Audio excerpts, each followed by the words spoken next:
Christian religion reveals how to manifest anything. Hidden Bible secret. Florence Scovel Shinn taught that the very scripture you were told was only a lesson in patience was actually a private manual for your own speech, your own belief, and your own everyday word. And tonight you will see that the mountain you have been struggling to move was never asking you to struggle at all. In the book of Mark, chapter 11, verses 23 and 24, it is written, "Whosoever shall say unto this mountain, Be thou removed, and be thou cast into the sea, and shall not doubt in his heart, but shall believe that those things which he saith shall come to pass, he shall have whatsoever he saith. Therefore I say unto you, what things soever ye desire, when ye pray, believe that ye receive them, and ye shall have them." And Florence Scovel Shinn would stop you right there and say, "Do you see it? The mountain is not moved by struggle. It is not moved by suffering. It is not moved by years of pleading. It is moved by one thing only, the spoken word joined to the believing heart." And here is where most people miss it entirely. They think the verse is asking them to move the mountain by force, when it is actually asking them to move their own belief first, because the mountain has never truly been the problem. The doubt about the mountain has always been the problem. So let us claim this together. Right now, before we go any further, say it with me. I speak to my mountain, and it obeys. I believe I receive before my eyes see it. My word is my wand. Again, I speak to my mountain, and it obeys. I believe I receive before my eyes see it. My word is my wand. If something in you just went quiet when you said that, if some old heavy mountain in your life just shifted half an inch, type the words "I receive" in the comments below. Let it be your seal on what you just spoke. The first key is this. The mountain is a belief, not a fact. You have been calling something a mountain that is really only a thought wearing a heavy coat. And the moment you understand that, the whole weight of it begins to soften. Think of the woman who calls her overdue bills a mountain. She says it every morning. She says it to her sister. She says it in the mirror while she brushes her hair. And each time she says it, the mountain gets taller, not shorter, because a belief spoken out loud becomes more solid, not less. It hardens the way wet clay hardens the longer it sits in the sun. Florence Scovel Shinn taught that we are continually making the mold, through our thoughts and words, into which the plastic substance of the universe is poured. So when you keep saying, mountain, mountain, mountain, you are not describing your situation, you are building it, brick by brick, with your own voice. And here is the part almost no one stops to notice. The very same energy that built that mountain could just as easily have built a bridge, or a door, or an open field, because the substance itself carries no opinion. It only takes the shape of whatever word keeps being pressed into it. But here is the mercy hidden inside all of this. If a belief built the mountain, a belief can also remove it. The mountain is not made of stone. It is made of agreement. It stands only as tall as your agreement allows it to stand.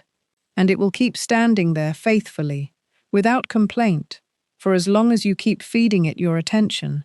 So today, gently notice the one mountain you speak of most often: the debt, the diagnosis, the empty apartment, the silent phone, and simply ask yourself, is this truly a fact of stone, or is this a belief I have been feeding 3 times a day, like a habit I forgot I was keeping? Because the instant you see it as belief rather than fact, you have already loosened the first stone, and you are ready to speak straight to it, which is exactly where we go next. My decree is this: I see my mountain is a belief, and I withdraw my agreement now. The second key is this: you must learn to speak to the mountain, and stop speaking about it. Most people spend their whole lives describing their problem to everyone except the problem itself. They tell the neighbor about the mountain, they tell the sister about the mountain, they tell the stranger at the checkout line about the mountain, and every single telling only rehearses the mountain deeper into place. But the scripture never once says, "Whosoever shall describe his mountain to others." It says, "Whosoever shall say unto this mountain, Be thou removed." The word unto matters. It means direct address. It means you turn and face the very thing and speak to it as though it has ears and is waiting to obey. Think of the man who complained about his difficult boss for 7 years, at lunch, at dinner, on the phone with his mother, describing every slight in careful detail. And nothing ever changed, because complaining about a mountain only paints its portrait more vividly. It does not command it.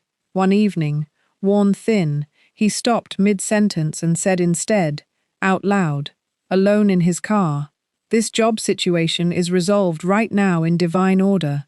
And within that same month, a new position opened that he never applied for. Notice he did not describe the mountain better. He simply stopped addressing everyone but it. Consider also the woman who spoke daily to her sister about her tangled finances, reciting every overdue notice like scripture in reverse, until she noticed her sister had grown weary and her finances had grown no lighter. So she tried something different. She looked at the stack of bills itself and said quietly, "You are settled now." And something in the room felt different immediately.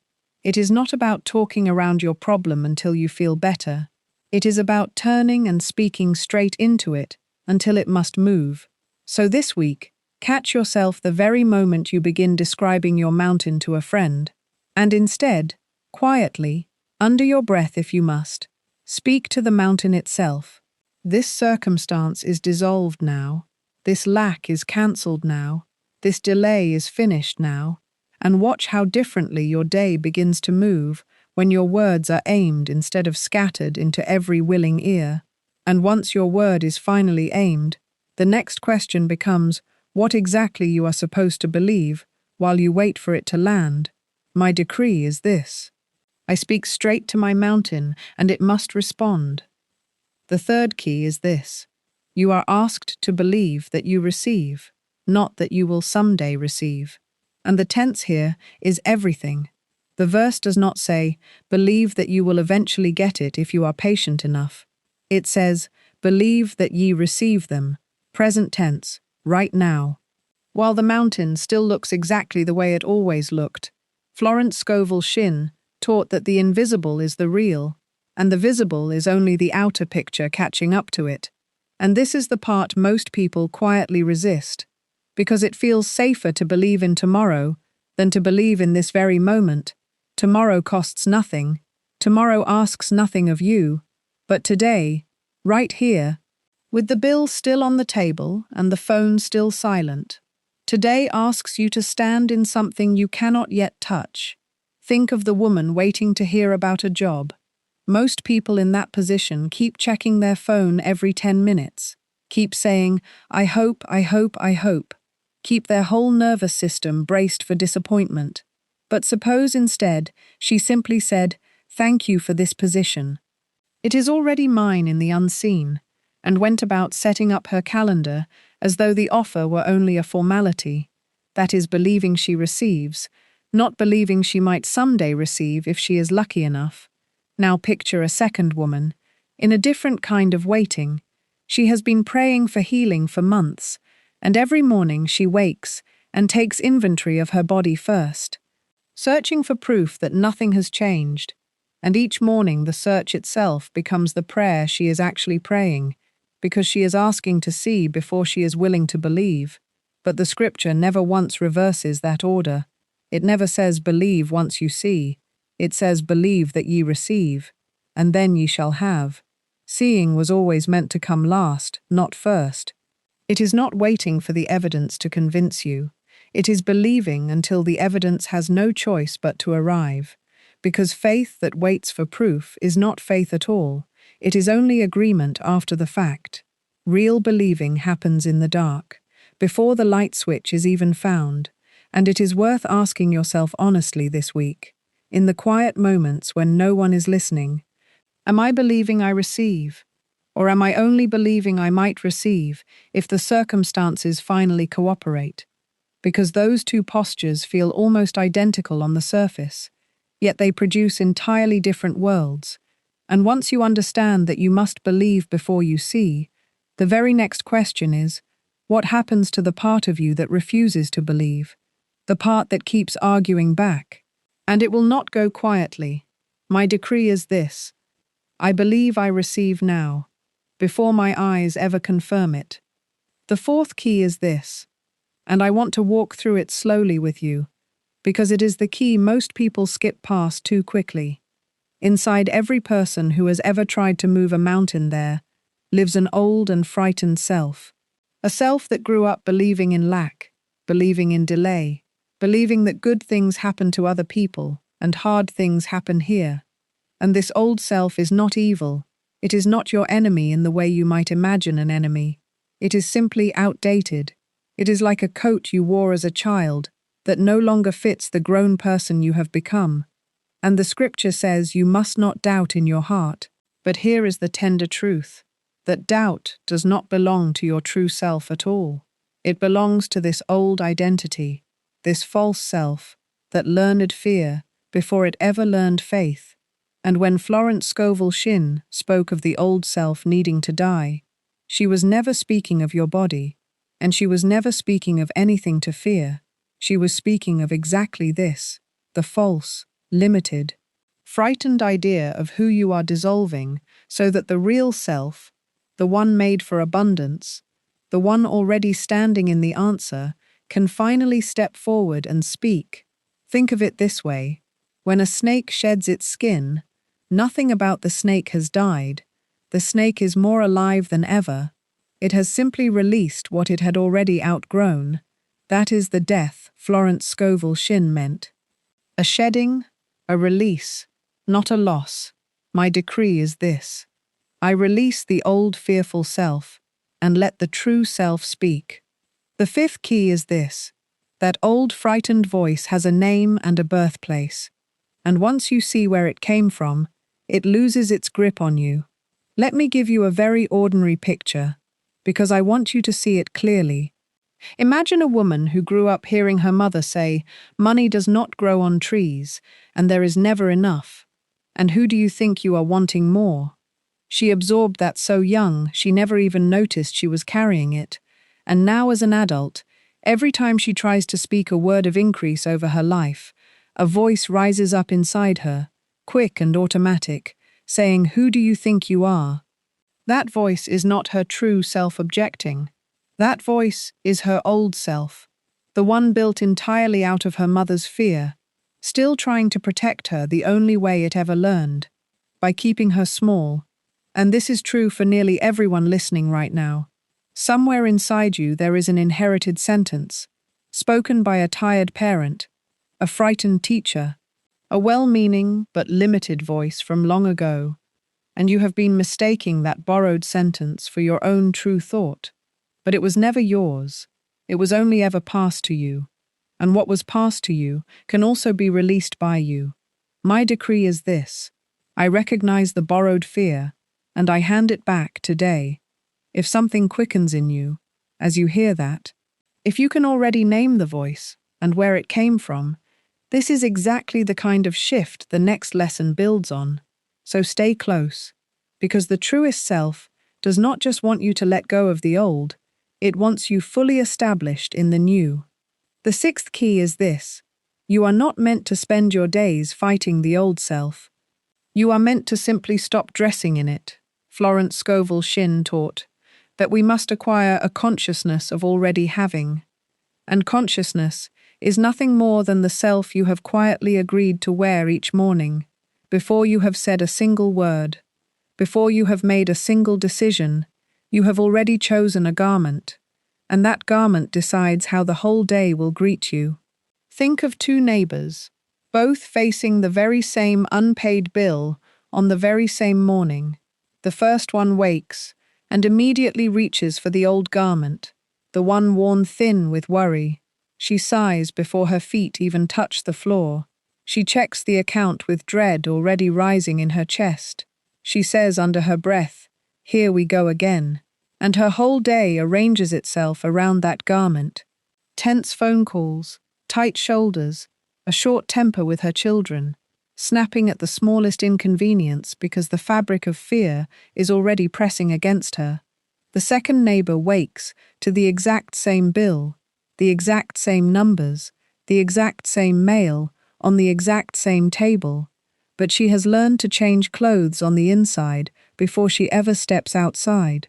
She says quietly, "Supply flows to me from unexpected sources now," and she goes about watering her plants and answering her emails, as if the matter were already settled in the unseen. Notice she did nothing dramatic. She simply chose a different garment before facing an identical day. By evening, nothing on paper has changed for either woman. The bill still sits on the table in both houses, but only one of them opened a door for something new to reach her, because the mountain always meets the garment you are wearing when you speak to it. It does not meet the garment you wore 10 years ago, and it does not meet the garment you hope to wear someday. It meets exactly what you have on this morning. This is why two people can face the same circumstance and walk away with two entirely different outcomes. It was never the circumstance deciding the outcome, it was always the garment. So here is your assignment this week. Before your feet even touch the floor in the morning, pause for one breath and ask, which self am I dressing in today? The one who remembers lack, or the one who has already been given supply? You will not always feel like changing. Some mornings the old garment will feel more familiar, more comfortable, worn soft by years of use. But familiar is not the same as true, and comfortable is not the same as free. It takes only a moment to choose, but that one moment quietly decides the shape of everything that follows it. My decree is this: I dress each morning in the self who has already received. The seventh key is this, and I want to open it slowly, in pieces, because it is the deepest teaching in the entire scripture we have been studying tonight. First, consider that the word is a container, not a decoration.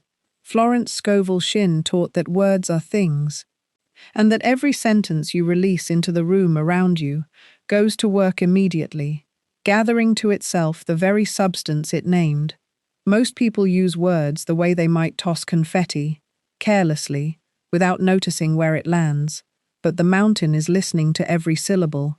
So when you say, "I am so broke," or "nothing ever works out for me," or "this always happens to me," you are not merely reporting your day, you are pouring fresh concrete into the mold of your future day. And the tragedy is that most people pour that concrete a dozen times before breakfast, and never once notice they are building anything at all. And here is the part that deserves a long, quiet moment. A container does not ask permission before it fills. It simply fills with whatever is poured toward it. So the mountain in front of you tonight is not an accident. It is a container that has been faithfully receiving your own words for months, sometimes for years, and it has been remarkably obedient the entire time.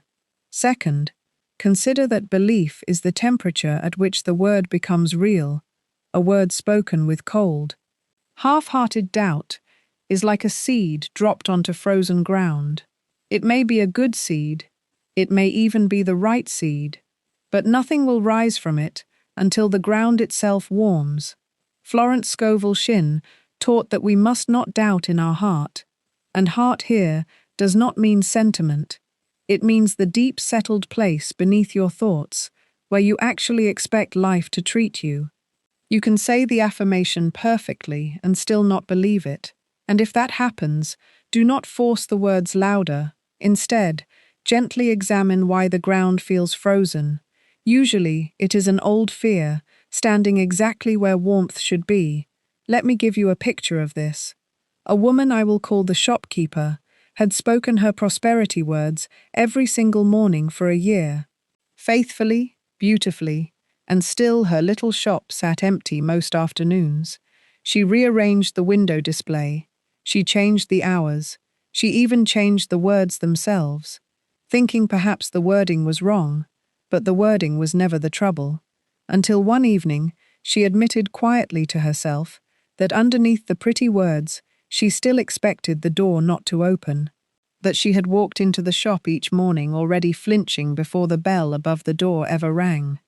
That expectation was the frozen ground, and no amount of pretty seeds scattered on top of it could rise until she finally let herself say, out loud, alone in the shop after closing, "I am allowed to prosper here," and something in her own chest unclenched as she said it.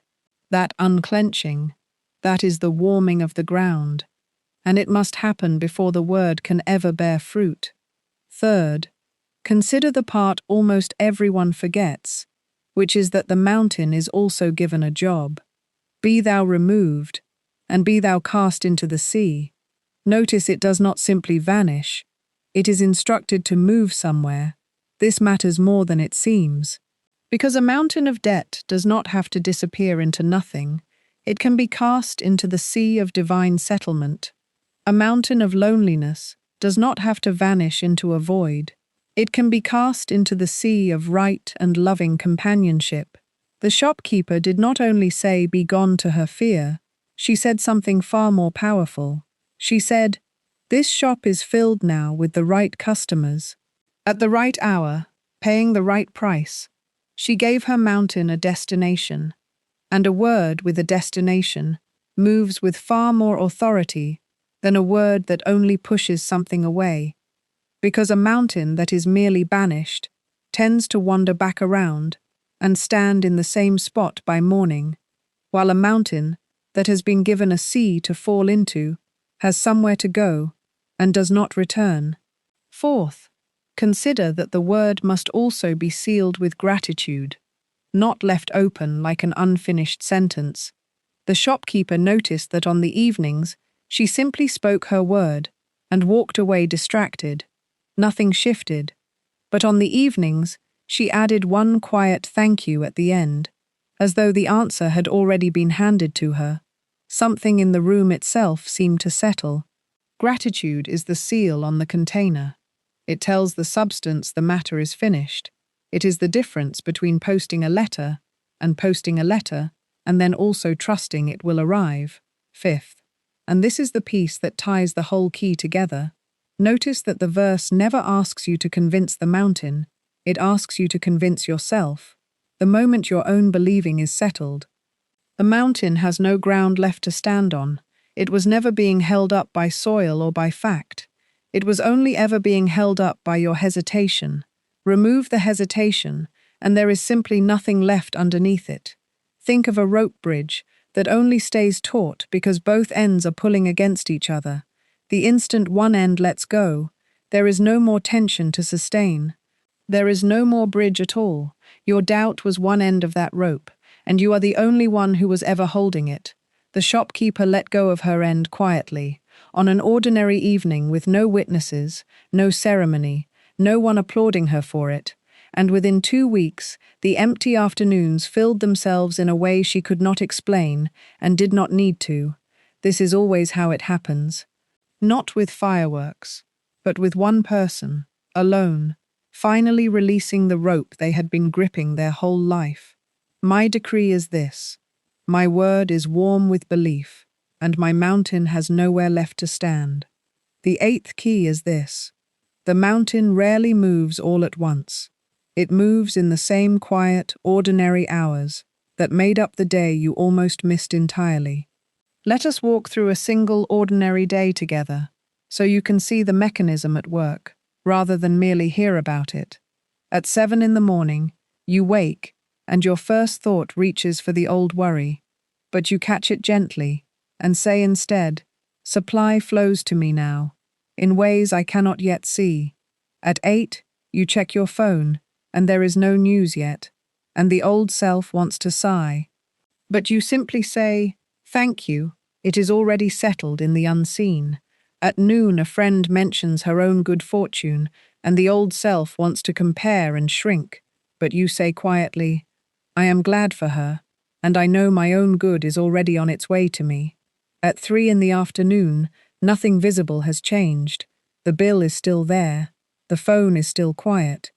And this is exactly the hour most people give up, right at the threshold, because they were watching for proof instead of holding to belief. At 6, you write down one sentence in a small notebook. My word is my wand, and I have used it well today. At 9, before sleep, you whisper thank you once more, not for what has arrived, but for what is already settled. Do you see what happened across that day? Nothing dramatic occurred. No lightning, no visible sign, only a series of small, deliberate choices to keep dressing in the new self instead of the old one. And this is precisely how mountains move, not in one thunderous instant, but in the accumulated weight of many small, faithful sentences, said quietly, said consistently, said until the outer world simply has no choice but to agree with them. Think now of water meeting stone. No single drop ever looks like it could wear a groove into rock. And if you watched only one drop fall, you might laugh at the idea that it could shape anything at all. But return to that same stone 1,000 quiet mornings later, and you will find the groove worn smooth, deep, undeniable. Your believing word works exactly the same way upon your mountain. One sentence looks like nothing. One thank you before the proof arrives looks like nothing. One quiet refusal to sigh at 3 in the afternoon looks like nothing. But Florence Scovel Shinn taught that we are always sowing seeds of thought, and every seed sown in faith is compounding somewhere out of sight. Long before it breaks the surface where you can finally see it, consider also the man building a small business from his kitchen table.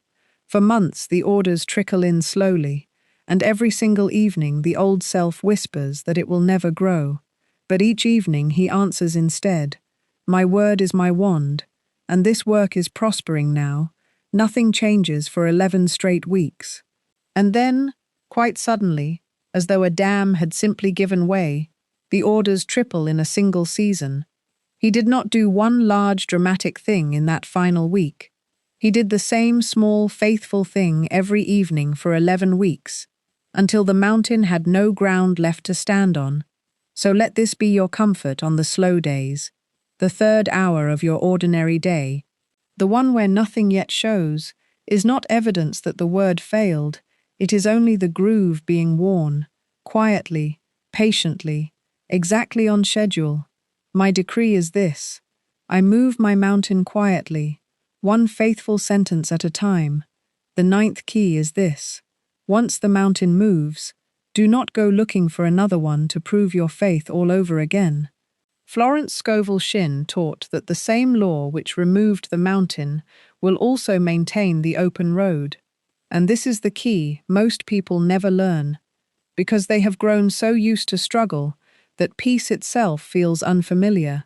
Think of the man who spent 3 years believing his way out of debt, speaking to it nightly, watching it finally dissolve. And then, within a single week of relief, he caught himself scanning his life for the next thing to worry about. His shoulders tense, his mind restless, searching for a mountain simply because a mountain was what he knew how to hold. This is the old self trying to put its familiar coat back on, mistaking peace for danger, mistaking rest for carelessness. But Florence Scovel Shinn would gently remind him that the empty space left behind is not empty at all. It is filled with the very substance he just proved he could command. So let the cleared ground remain clear. Let the quiet stay quiet, without rushing in to fill it with fresh, anxious words. Rest there, the way you would stand in a doorway after a long journey, not scanning the horizon for the next storm, but simply breathing the air you asked for. This is how you know the work has truly taken root, not because life will never again ask you to speak to another mountain, but because when it does, you will turn toward it calmly, without dread, knowing your word has already proven itself once and will prove itself again. My decree is this: I rest in the open road my word has already made for me. Here is the whole picture. It was never the mountain. It was your agreement. It was never about describing your problem. It was about speaking straight into it. It was never about waiting for proof. It was about believing before the proof arrived. It was never your true self doubting. It was only an old borrowed voice you have now handed back. It was never a garment you were stuck in. It was only a garment you had forgotten you could change. And every one of these was simply one key, turned again and again, opening the same single door, the door of your own believing word, if you feel that door standing open right now. And you want to keep walking through it with steady company. The Overflow Covenant is a small gathering of people practicing exactly what you practice tonight. Day by day, sentence by sentence, learning to speak to their mountains instead of about them. It is a gentle monthly offering, and if it is ever not for you, your place is simply released in full, no question asked. You will find the link in the description below, and I would love to have you there. So let us close the way we began. Say it with me. I speak to my mountain, and it obeys. I believe I receive, before my eyes see it. My word is my wand. And the mountain you came here carrying, the one you have spoken to so many times tonight, is already, quietly, on its way into the sea.